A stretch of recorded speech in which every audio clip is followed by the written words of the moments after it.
namanya.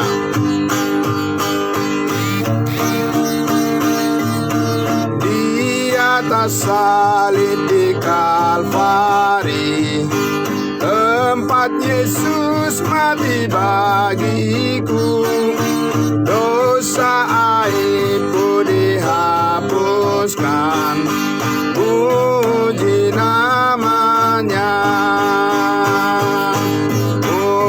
Muliakan namanya, muliakan namanya, dosa aibku dihapuskan, puji namanya.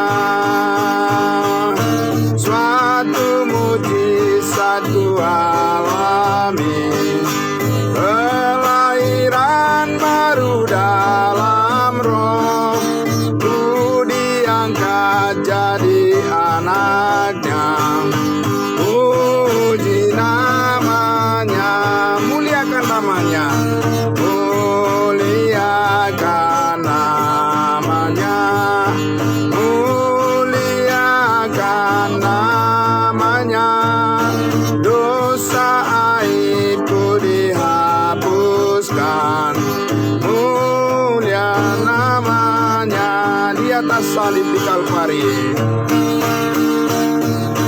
di atas salib di Kalvari, tempat Yesus mati bagiku, dosa aibku dihapuskan, puji namanya.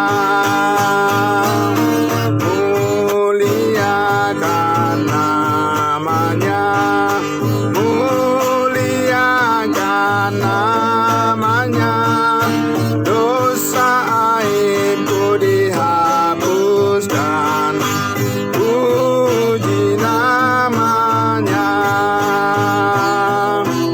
puji namanya. Amin, puji Tuhan. Ya, baik.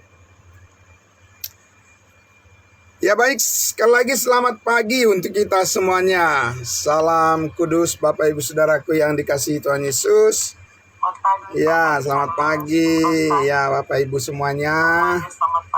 Ya, terima kasih. Selamat pagi. Salam sehat buat kita semuanya. Puji Tuhan.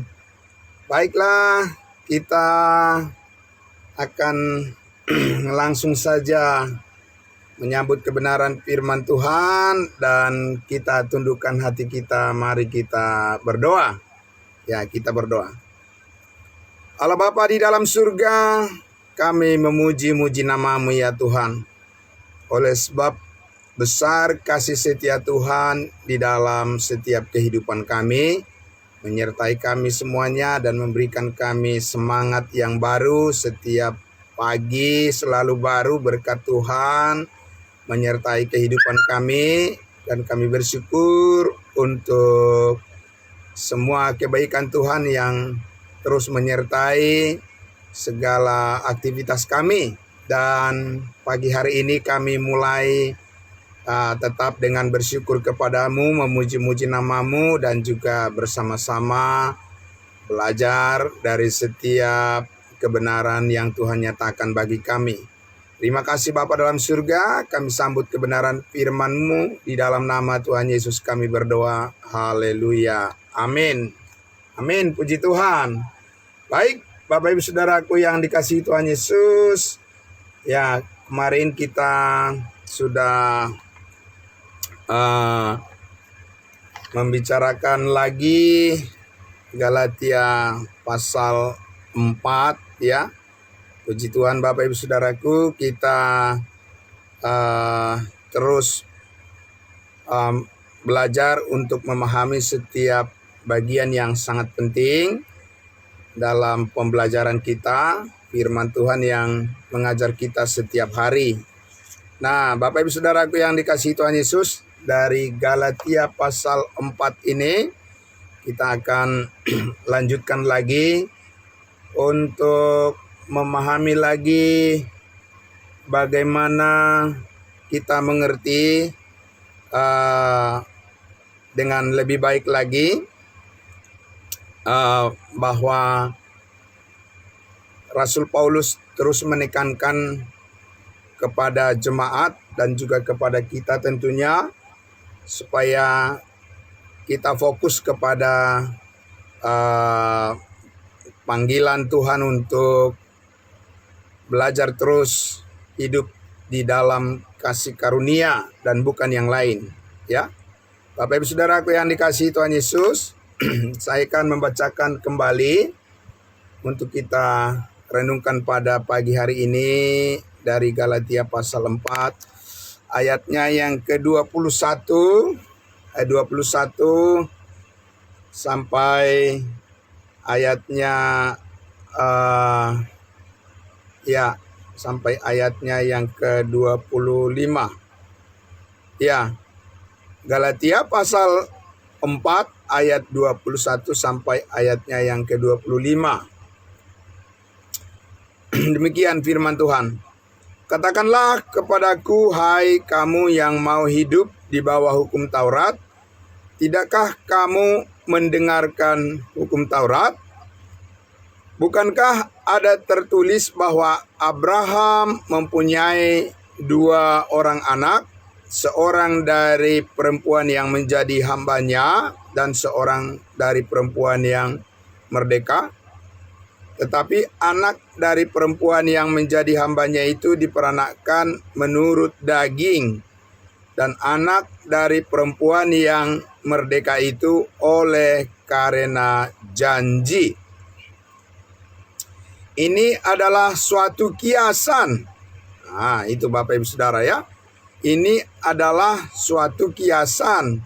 Sebab kedua perempuan itu adalah 2 ketentuan Allah. Yang satu berasal dari Gunung Sinai dan melahirkan anak-anak perhambaan. Itulah Hagar. Hagar ialah Gunung Sinai di tanah Arab dan ia sama dengan Yerusalem yang sekarang.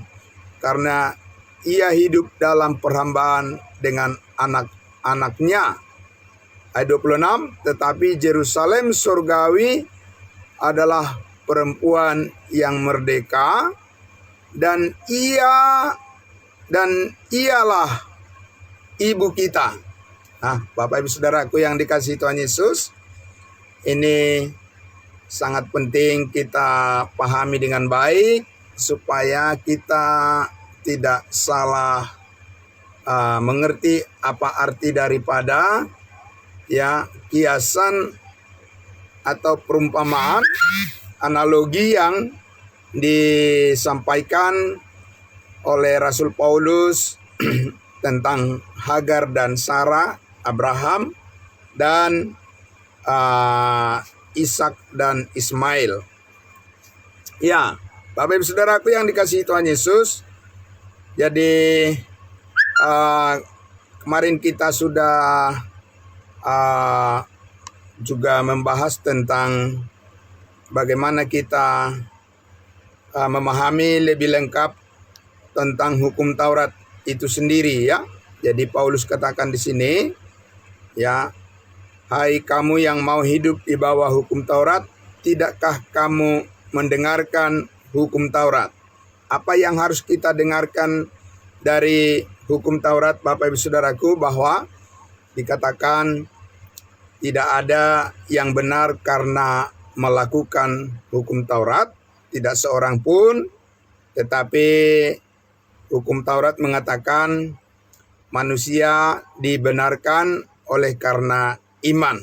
Ya, jadi hukum Taurat sendiri menyaksikan Bapak Ibu Saudaraku bahwa tidak ada orang yang sanggup melakukannya, ya, dan tidak ada orang dikatakan menjadi benar di hadapan Allah oleh karena melakukan hukum Taurat itu sendiri. Kenapa demikian?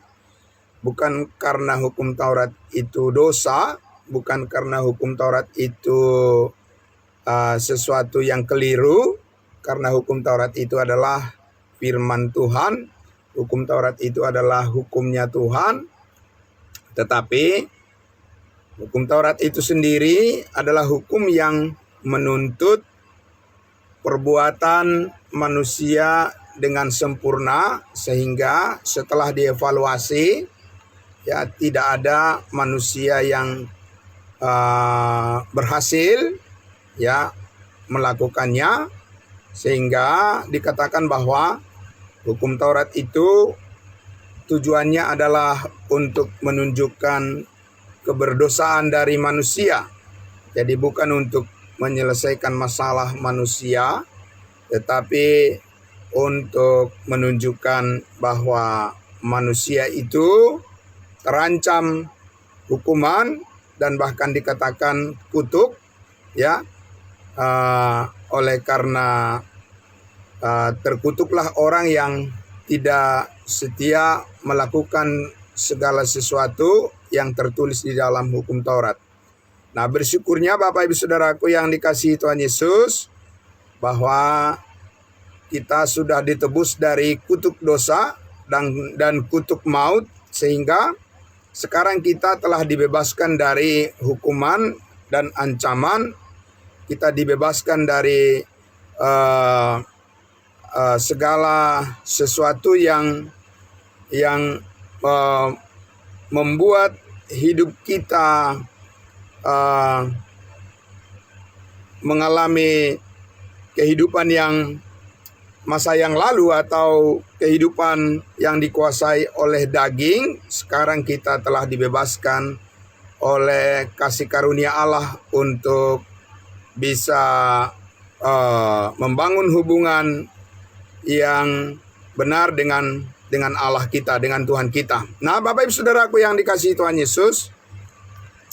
Nah, oleh karena itu, ya, di sini kita lihat bahwa Rasul Paulus mengulang-ulang, ya, Bapak Ibu Saudaraku, Rasul Paulus mengulang-ulang kepada jemaat Galatia ini bahwa saat ini cara hidup yang Allah kehendaki bagi setiap orang yang percaya kepada Yesus Kristus adalah hidup berdasarkan kuasa kasih karunia-Nya.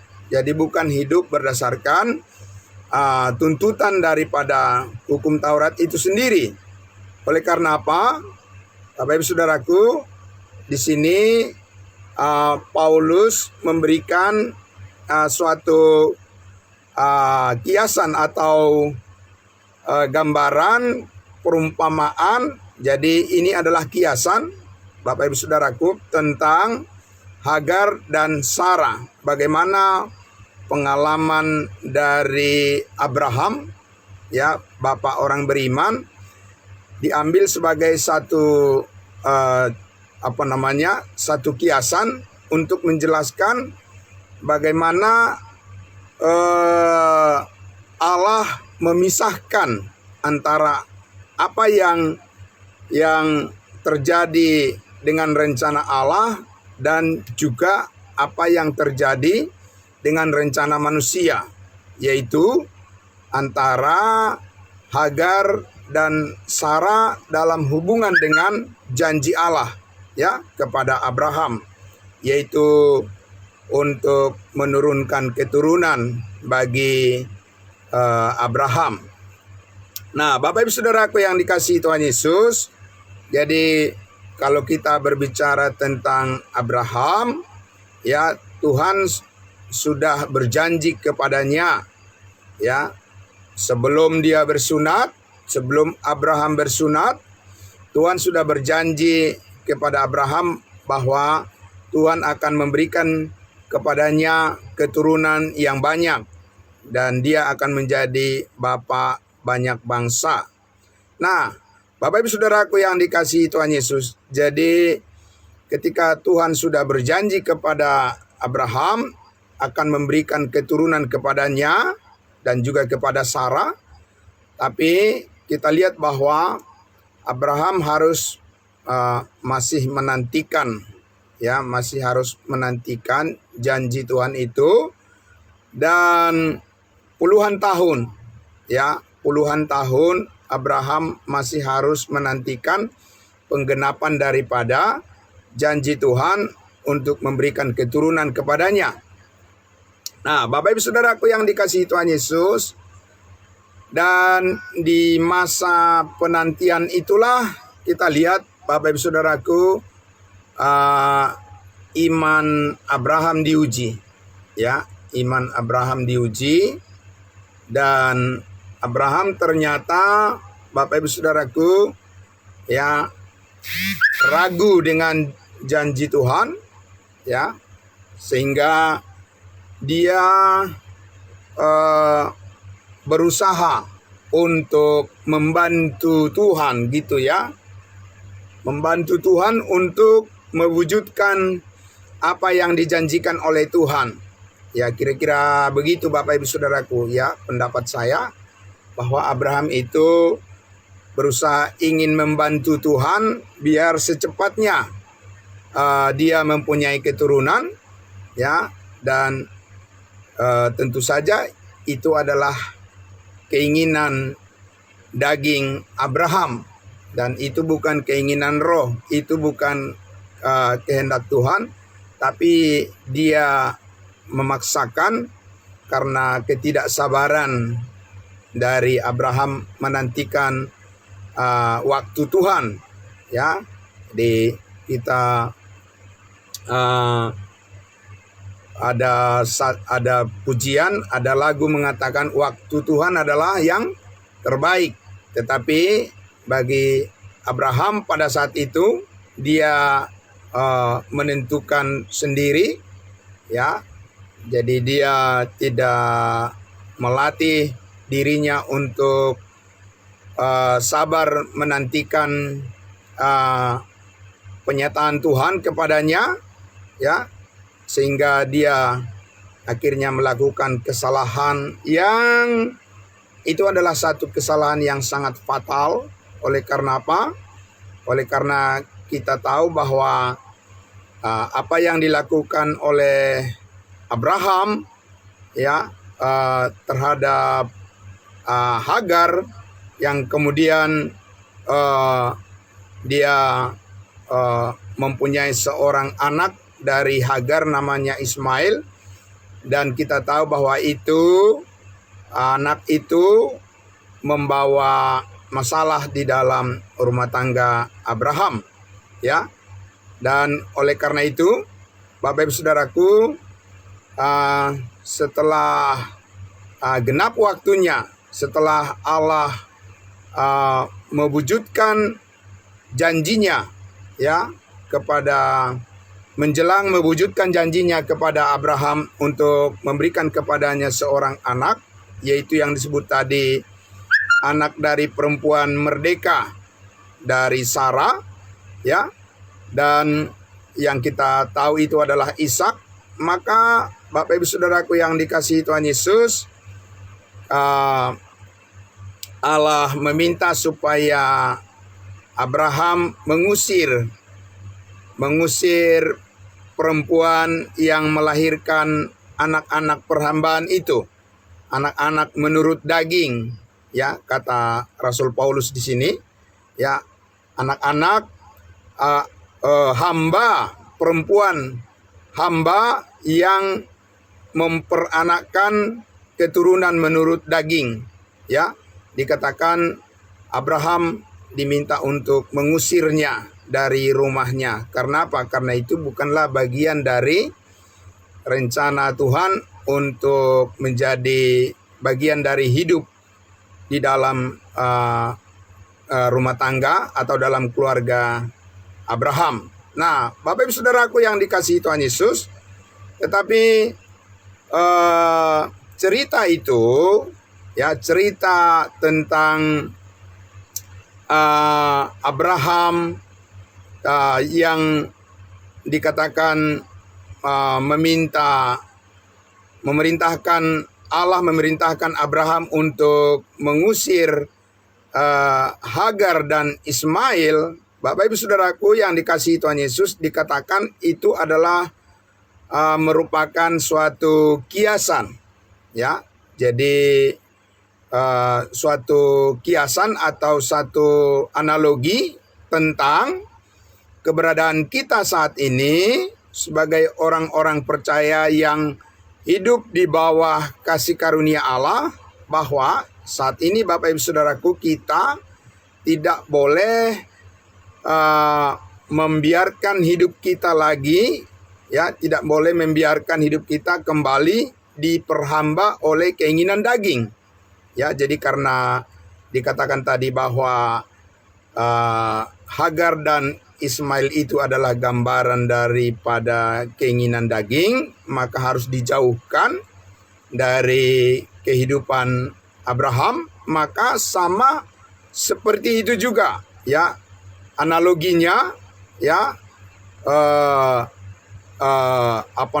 kiasannya adalah bahwa kita juga saat ini harus benar-benar menjauhkan, ya, keinginan daging dari kehidupan kita, karena itu bukanlah bagian daripada rencana Allah saat ini.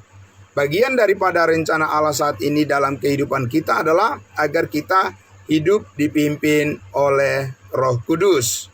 Dan dikatakan di sini secara khusus bahwa, ya, masalah pemahaman terhadap hukum Taurat itu sendirilah yang menjadi peluang, ya, kekeliruan terhadap pemahaman terhadap hukum Taurat itulah menjadi pintu masuk daripada keinginan daging saat ini menguasai manusia. Nah, ini sangat menarik Bapak Ibu Saudaraku yang dikasihi Tuhan Yesus, ya. Oleh karena kita tahu bahwa, ya, orang-orang Israel, orang-orang Yahudi, mereka susah sekali untuk melepaskan diri dari tradisi, ya, keinginan mereka untuk tetap hidup menurut hukum Taurat yang telah membentuk, ya, tradisi kebudayaan, dan juga mereka sudah sangat melekat, ya, tata cara kehidupan mereka, ya, norma-norma kehidupan mereka sudah sangat melekat dengan yang namanya hukum Taurat itu. Jadi susah sekali untuk melepaskan kebiasaan itu Bapak Ibu Saudaraku dari kehidupan orang-orang Yahudi. Nah, persoalannya adalah bahwa saat ini, ya, program Allah untuk memberkati umat manusia bukan lagi berdasarkan, ya, apa yang dijanjikan oleh Allah kepada orang Yahudi atau kepada orang Israel. Tetapi saat ini Allah, ya, benar-benar memberkati semua orang adalah sepenuhnya karena iman kepada Yesus Kristus. Yesus Kristus yang sudah menyelesaikan segala tuntutan daripada hukum Taurat itu. Sekarang di dalam Yesus Kristus kita mempunyai kasih karunia yang sempurna, dan di dalam kasih karunia yang sempurna inilah kita, ya, mempunyai kekuatan untuk memuliakan Tuhan. Jadi, saudara-saudaraku yang dikasihi Tuhan Yesus, oleh sebab itulah maka, ya, kita lihat di sini bahwa tidak bisa dikatakan bahwa orang yang mengaku mendengarkan firman, ya, itu adalah orang yang sudah pasti mendapatkan pengertian yang benar. Seperti orang-orang di jemaat Galatia ini, Bapak Ibu Saudaraku yang dikasihi Tuhan Yesus, kepada mereka juga orang-orang yang datang mengajarkan kepada mereka atas nama firman Tuhan. Ya, betul ya Bapak Ibu Saudaraku, ya. Jadi orang-orang yang datang menggoda iman daripada jemaat Galatia ini juga adalah orang-orang yang membawa atas nama pelayan-pelayan Kristus, ya, atas nama firman Tuhan. Begitu ya, saudara-saudaraku. Nah, tapi kita lihat Bapak Ibu Saudaraku, di sini justru disitulah Rasul Paulus mengatakan bahwa firman Tuhan yang membangun kehidupan kita saat ini di dalam Kristus Yesus adalah apabila kita mengerti ya firman Tuhan itu yang dibagi secara tepat dan benar ya. Jadi bukan firman Tuhan yang dicampur adukkan seperti yang dialami oleh jemaat Galatia ini, saudara-saudaraku. Karena atas nama firman Tuhan hukum Taurat ya, mereka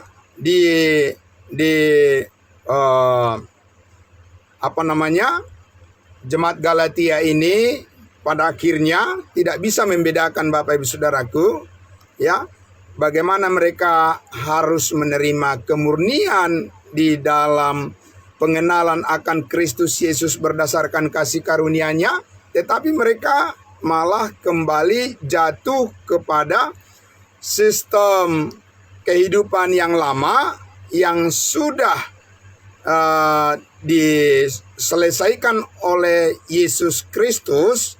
Seharusnya jemaat Galatia ini memberikan diri mereka hidup dipimpin oleh Roh Kudus, bukannya mereka kembali kepada cara kehidupan yang lama berdasarkan keinginan agamawi.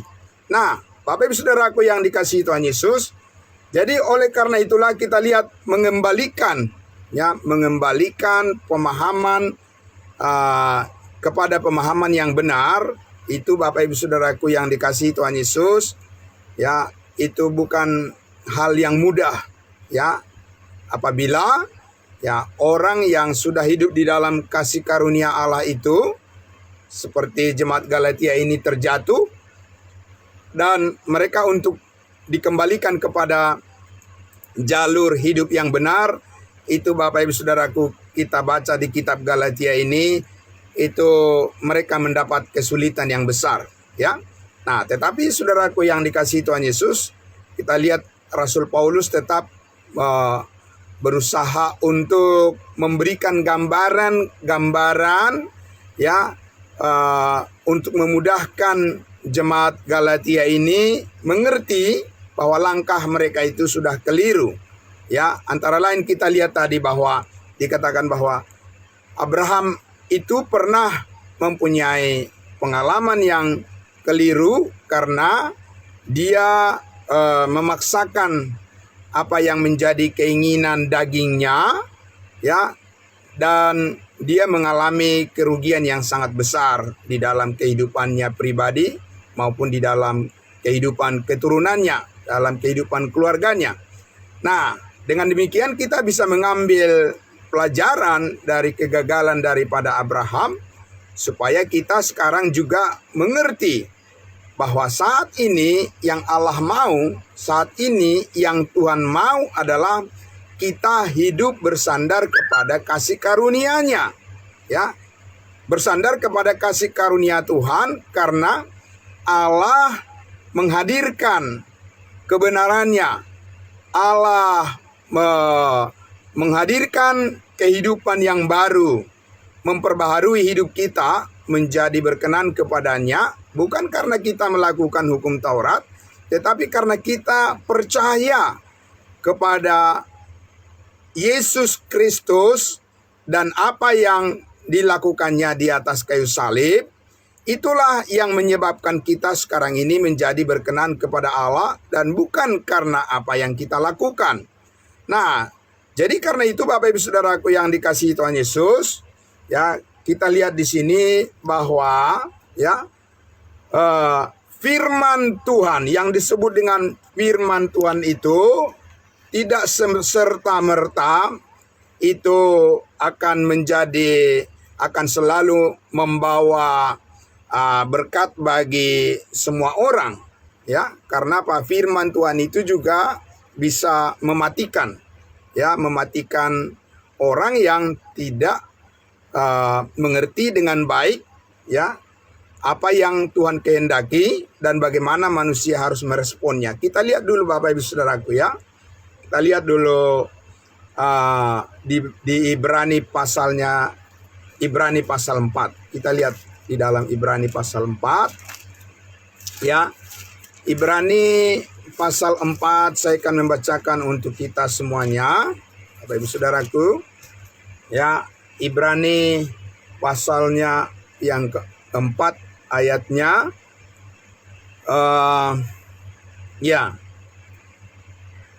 ayatnya yang ke-12. Ibrani pasal 4 ayatnya yang ke-12. Dikatakan di situ, sebab firman Allah hidup dan kuat dan lebih tajam daripada pedang bermata dua manapun. Ia, firman Allah itu menusuk amat dalam sampai memisahkan jiwa dan roh, sendi-sendi dan sumsum. Ia sanggup membedakan pertimbangan dan pikiran hati kita. Jadi Bapak Ibu Saudaraku yang dikasihi Tuhan Yesus, dikatakan tadi, firman Tuhan itu menusuk amat dalam sampai memisahkan jiwa dan roh, sendi-sendi dan sumsum. Ia sanggup membedakan pertimbangan dan pikiran hati kita. Bapak Ibu Saudaraku yang dikasihi Tuhan Yesus, ini sesuatu yang sangat luar biasa. Ya, kalau kita lihat di kitab Yohanes dikatakan bahwa firman Tuhan itu adalah air, bagaikan air. Ya, air kehidupan. Sama seperti kita setiap hari membutuhkan air ya untuk kita konsumsi, Bapak Ibu Saudaraku, ya untuk kita dapat membersihkan ya diri kita. Saudara-saudaraku, kita setiap hari membutuhkan air yang cukup. Tapi saudaraku yang dikasihi Tuhan Yesus, air itu tentu memberikan kehidupan bagi kita, ya. Namun saudaraku yang dikasihi Tuhan Yesus, kita tahu air itu juga banyak menenggelamkan manusia. Jadi, ya, walaupun air itu adalah kehidupan, ya, sumber kehidupan bagi manusia, tapi apabila air itu tidak bisa dikelola oleh manusia, oleh alam, maka itulah sebabnya bahkan kita tahu bahwa pada zaman Nuh, air bah itulah yang menenggelamkan manusia oleh karena kejahatan yang mereka lakukan. Jadi Bapak Ibu Saudaraku, sesuatu yang baik dari Tuhan, ya, sesuatu yang baik dari Tuhan belum tentu itu selalu membawa kebaikan bagi manusia. Ya, saya ulang sekali lagi. Sesuatu yang baik dari Tuhan belum tentu itu selalu membawa kebaikan bagi manusia. Kecuali manusia meresponi kebaikan Tuhan itu sesuai dengan apa yang ditentukan oleh Allah. Ya, Bapak Ibu Saudaraku. Jadi kita lihat tadi apa yang dijanjikan oleh Tuhan kepada Abraham, Bapak Ibu Saudaraku. Janji Tuhan adalah bahwa Abraham akan mempunyai keturunan yang banyak, ya, seperti pasir di tepi laut dan juga seperti bintang-bintang di langit. Dan itu adalah janji Tuhan yang sangat luar biasa, akan membawa kebaikan bagi Abraham. Kalau Abraham meresponinya sesuai dengan apa yang Tuhan kehendaki. Bagaimana meresponinya? Dia harus sabar menunggu. Amin. Dia harus sabar menunggu waktu Tuhan yang terbaik. Tapi karena Abraham itu tidak sabar, Bapak Ibu Saudaraku, menunggu waktu Tuhan, itulah sebabnya dia tergelincir. Ya, itulah sebabnya dia jatuh. Dan dia memaksakan keinginan dagingnya. Dan dia mengambil Hagar, ya, menjadi istrinya, dan kemudian dia mempunyai anak yang membawa masalah di dalam kehidupan Abraham dan keturunannya. Itulah pilihan manusia yang tidak didasarkan pada respon, ya, pada respon yang sesuai dengan yang Allah inginkan. Jadi Bapak Ibu Saudaraku yang dikasihi Tuhan Yesus, tidak cukup hanya kita tahu bahwa Tuhan berjanji, kita tahu bahwa Tuhan berfirman, ya, kita dengar bahwa Tuhan berbicara melalui firman-Nya, Bapak Ibu Saudaraku, kita juga harus tahu apa yang Tuhan katakan kepada kita dan bagaimana kita harus meresponinya. Itu harus secara tepat kita pahami supaya Bapak Ibu Saudaraku yang dikasihi Tuhan Yesus, seperti yang dikatakan tadi, agar ya firman Tuhan itu dikatakan tadi lebih tajam daripada pedang bermata dua manapun. Jadi firman Tuhan itu bukan menjadi sesuatu yang mematikan bagi diri kita, tetapi firman yang harus menghidupkan kerohanian kita, menghidupkan roh kita dan jiwa kita apabila kita menerima kebenaran firman Tuhan itu yang dikelola secara tepat.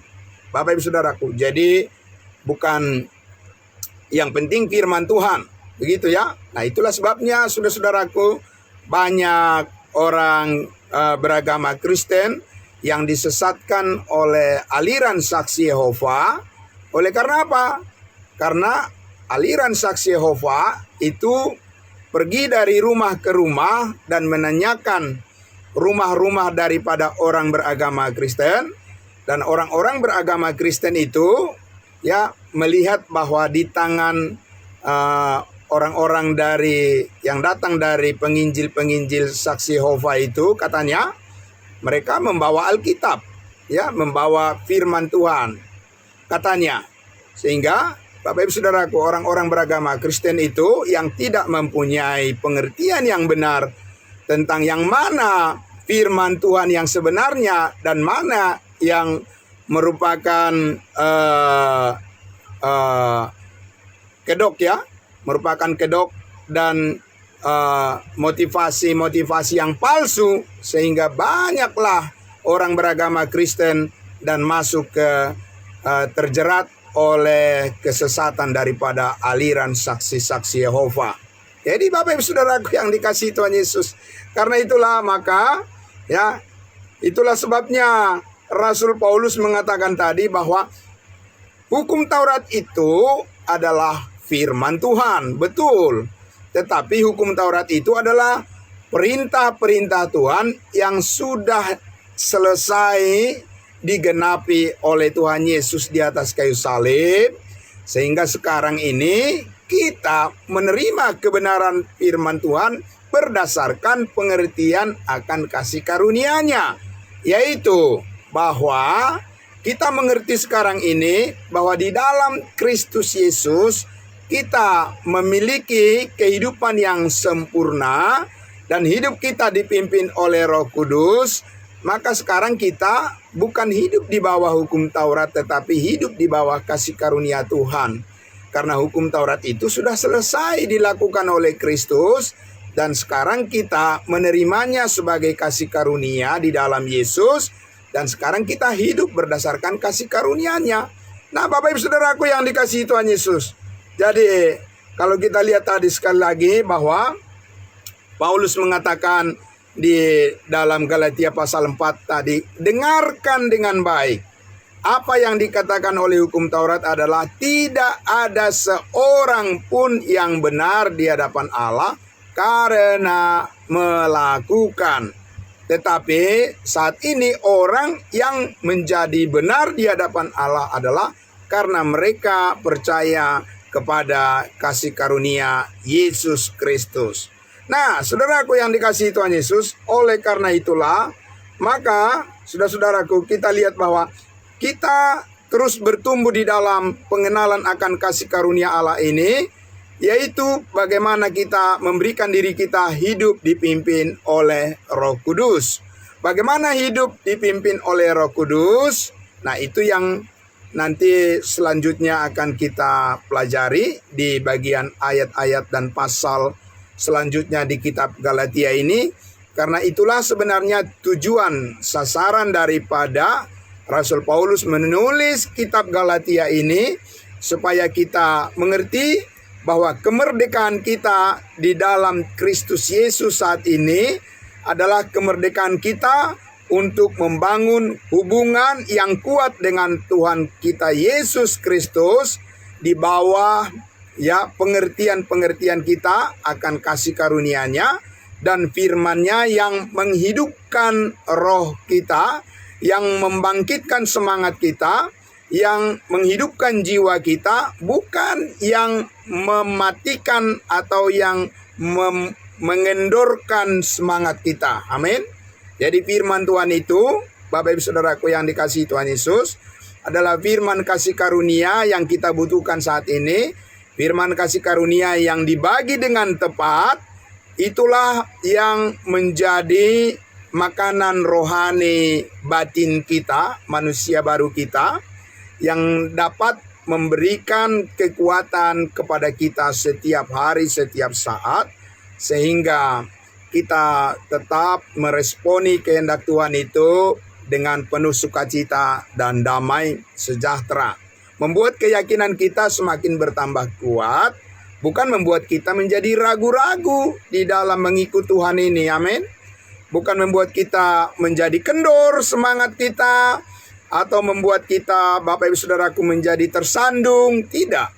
Tapi firman kasih karunia Tuhan itu pasti membangkitkan semangat kita lebih bergairah lagi untuk melayani Tuhan, untuk memuji-muji Dia, dan juga untuk hidup mengasihi satu dengan yang lain, dan untuk kita satu dengan yang lain bisa berbagi kebenaran firman Tuhan untuk saling menguatkan, dan kita bertumbuh bersama di dalam kasih karunia Tuhan ini, dan kita juga bisa menjadi saluran berkat bagi banyak orang melalui kesaksian kebenaran yang kita sampaikan. Jadi Bapak Ibu Saudaraku yang dikasihi Tuhan Yesus, oleh karena itu ya kita sangat bersyukur kepada Tuhan jikalau kepada kita dikaruniakan kerinduan untuk terus datang kepada hikmat firman Tuhan, maka itu kita dapat memahami bahwa Tuhan sedang bekerja di dalam kehidupan kita. Roh Kudus sedang bekerja menguatkan hidup kita supaya kita mengerti dengan baik bahwa ketergantungan kita kepada Tuhan, ketergantungan kita kepada firman-Nya, dan ketergantungan kita kepada kuasa kasih karunia-Nya adalah satu-satunya jalan yang dapat memampukan kita untuk senantiasa hidup berkenan di hadapan-Nya. Tidak ada cara yang lain. Amin. Bapak Ibu Saudaraku, dengan usaha kita sendiri, dengan kekuatan kita sendiri, dengan pikiran kita sendiri, dengan kemampuan kita sendiri, kita tidak akan sanggup menjalani hidup yang senantiasa berkenan kepada Tuhan. Karena hanya Roh Kudus yang bisa menyanggupkan kita untuk bisa mengikuti kehendak Tuhan sebagaimana yang Allah inginkan. Hanya Roh Kudus yang dapat menyanggupkan kita untuk melihat semua kehendak-Nya di dalam kehidupan kita ini.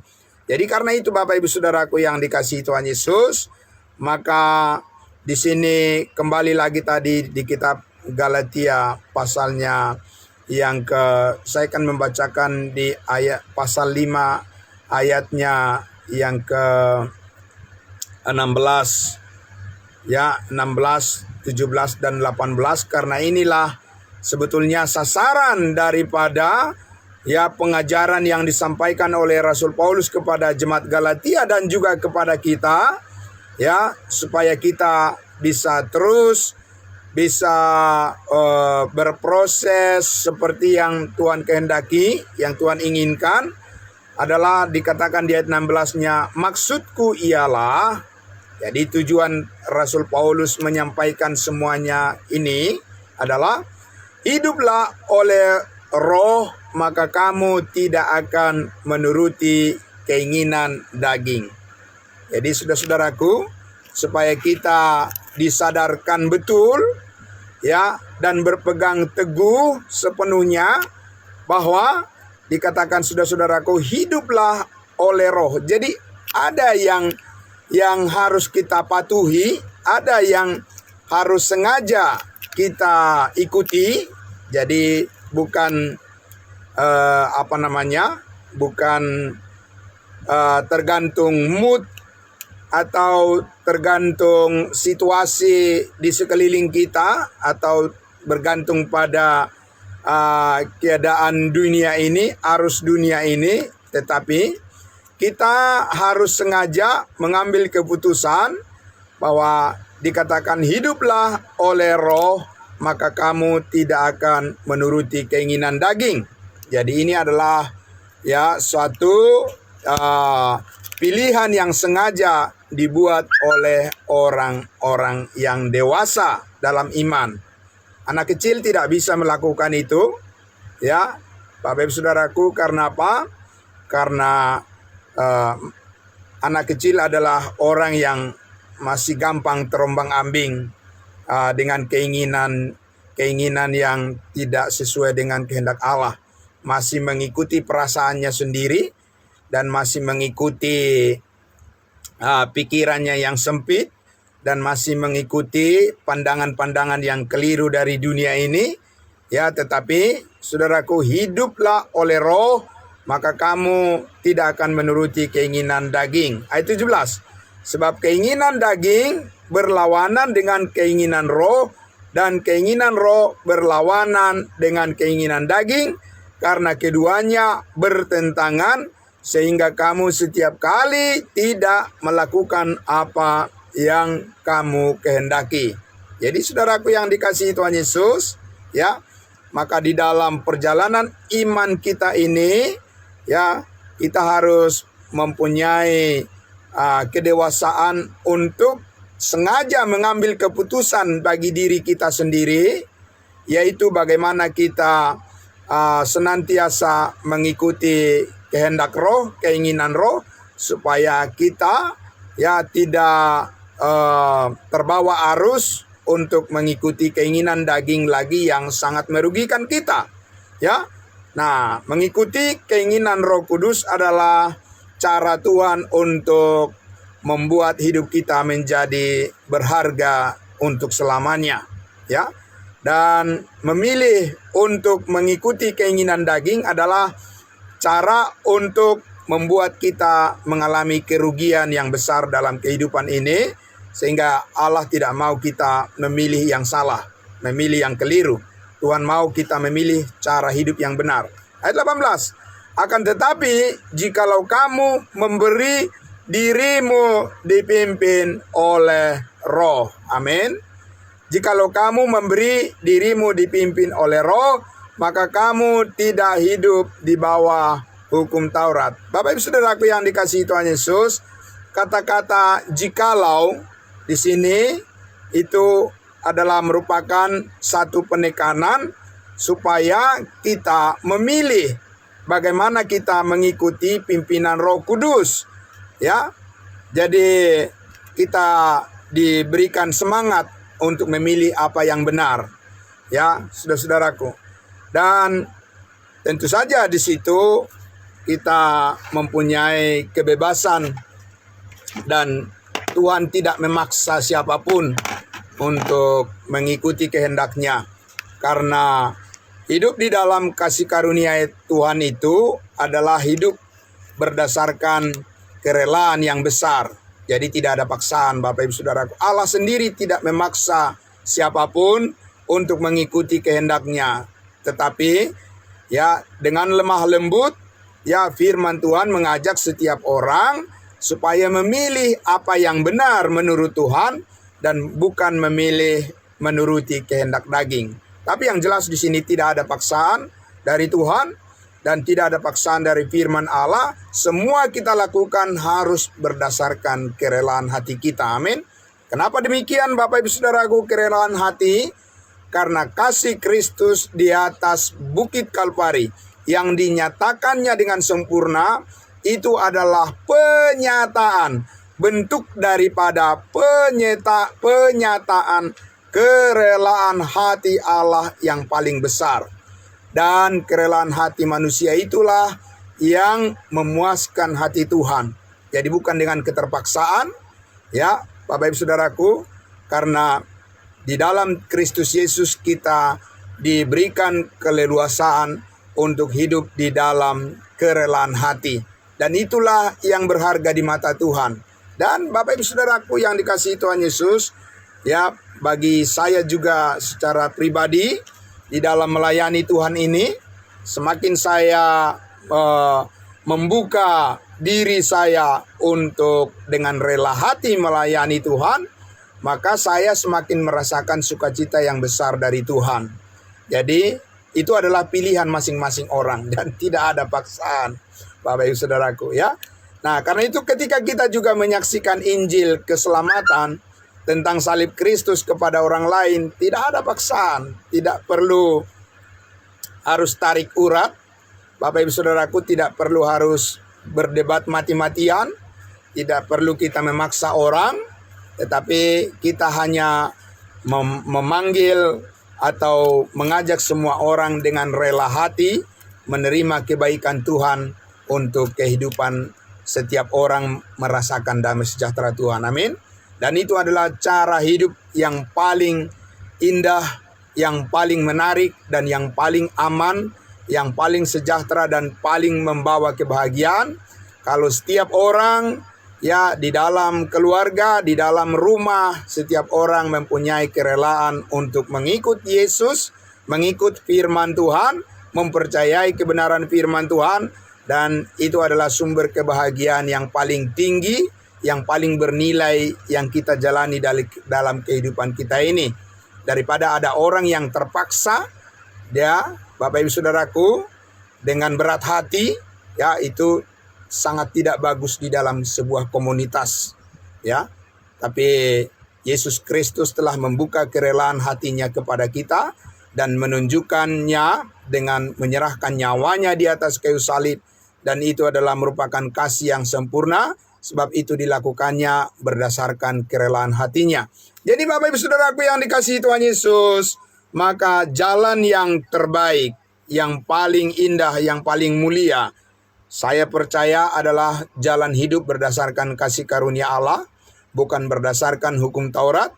Karena hukum Taurat itu menghukum, hukum Taurat itu mengancam, dan hukum Taurat itu menyertai kutuk, dan hukum Taurat itu juga membawa manusia kepada suatu keadaan yang bisa membuat manusia itu senantiasa merasa bersalah, ya, merasa berdosa di dalam kehidupannya. Dan dengan demikian mereka yang merasa berdosa, mereka merasa bersalah terus dalam kehidupannya. Mereka tidak mempunyai kekuatan apa-apa untuk bangkit, untuk memuliakan Tuhan. Tetapi kita yang merasa dikasihi Tuhan Yesus, kita orang-orang yang merasa telah menerima kebaikan Tuhan Yesus, kasih karunia-Nya yang menghidupkan kita, maka kita, saudara-saudaraku, mempunyai hati yang rindu untuk bersyukur dan rindu untuk melayani Tuhan. Bapak Ibu Saudaraku yang dikasihi Tuhan Yesus, karena itu pagi hari ini, ya, kita semua yang sangat diberkati oleh Tuhan, kita satukan hati kita saling mendoakan satu dengan yang lain, supaya apapun, ya, masalah-masalah yang kita hadapi, Bapak Ibu Saudaraku yang dikasihi Tuhan Yesus, mari kiranya, ya, kita diberikan kerelaan hati untuk menjadi orang-orang yang diproses oleh Tuhan menjadi pribadi yang panjang sabar sama seperti Yesus Kristus Tuhan kita, ya. Dan itu adalah merupakan buah roh, karena kasih itu, karena buah roh adalah juga panjang sabar yang saat ini Tuhan mau kita hidup di dalamnya. Bapak Ibu Saudaraku yang dikasihi Tuhan Yesus, mari kita serahkan hari yang Tuhan karuniakan kepada kita untuk kita beraktivitas. Bapak Ibu Saudaraku, apapun yang ingin kita lakukan semuanya, biarlah itu kita persembahkan hanya untuk kemuliaan Tuhan saja. Mari kita berdoa. Bapa di dalam surga, terima kasih Tuhan kami. Kami sangat bersyukur ya Bapa. Pada pagi hari ini kembali lagi kami disegarkan dan diteguhkan bahkan diintrospeksi, dikoreksi oleh firman Tuhan, supaya kami dapat meresponi dengan tepat. Firman Tuhan yang dibagi dengan tepat adalah merupakan firman Tuhan yang memberkati hidup kami dan yang harus kami responi dengan iman, karena kami percaya Roh Kuduslah yang menguatkan hati kami. Roh Kuduslah yang memampukan kami semuanya untuk bisa menjalani setiap kehidupan kami sebagai apapun kami percaya. Tuhan Yesuslah yang memandu hidup kami untuk selama-lamanya. Terima kasih Bapa di dalam surga, diberkati semua saudara-saudara kami, orang-orang kudus-Mu, anak-anak Tuhan, dimanapun berada. Tuhan memberkati, menguatkan, dan mencukupkan apa yang mereka perlukan. Senantiasa mereka diberikan gairah untuk selalu datang kepada hikmat dan pengetahuan yang benar ini. Di dalam nama Tuhan Yesus kami berdoa dan bersyukur. Haleluya, amin. Amin, terima kasih. Selamat pagi Bapak Ibu Saudaraku yang dikasihi Tuhan Yesus. Selamat beraktivitas ya. Tetap semangat saudara-saudaraku, amin. Ya, tetap semangat ya. Kita melakukan segala sesuatu dengan damai sejahtera Tuhan yang menyertai kita. Ya, shalom. Ya, selamat pagi. Sampai ketemu lagi besok pagi saudaraku semuanya. Ya, Tuhan memberkati. Amin. Selamat pagi, Pak Charles.